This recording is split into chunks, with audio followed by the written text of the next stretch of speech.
Hello learners, আসসালামু আলাইকুম। আপনারা দেখছেন ইংলিশ কেয়ার সেন্টার, সাথে আছি আমি ইব্রাহিম খলিল। আজকের টিউটোরিয়ালটির মাধ্যমে আমরা বৃত্তি পরীক্ষার প্রস্তুতির 5 নাম্বার সিরিজ ভিডিওতে আপনাদেরকে স্বাগতম জানাচ্ছি। আজকের আলোচনায় থাকবে substitute table, column matching, rule সহ বিস্তারিত আলোচনা করব কিভাবে এগুলা সলভ করবেন। তো এখানে দুটো কলাম দেয়া আছে। এই দুটো পার্ট থেকে আমরা কি করব, 5টা বাক্য গঠন করব।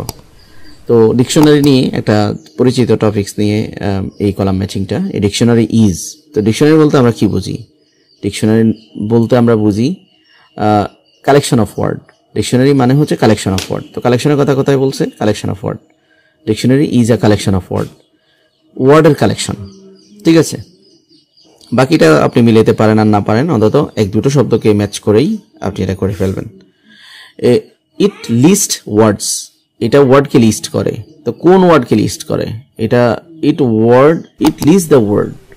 তো ওয়ার্ডের সাথে অফ বসে, preposition. List the word of language, word of a language. So এখানে ওয়ার্ডের সাথে অফ বসবে, সেক্ষেত্রে প্রিপোজিশনের সাথে ম্যাচ করে এটা লেখা হয়েছে।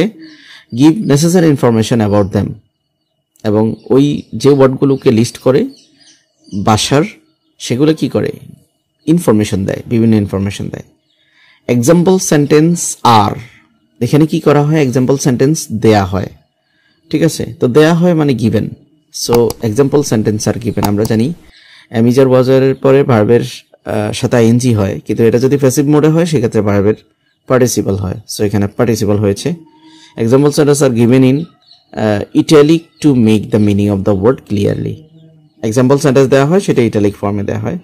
ইট অলসো গিভস, এটা দিয়ে থাকে। এটা আর কি দিয়ে থাকে?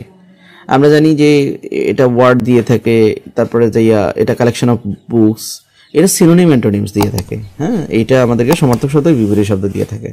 It also gives the synonym and antonyms of the word.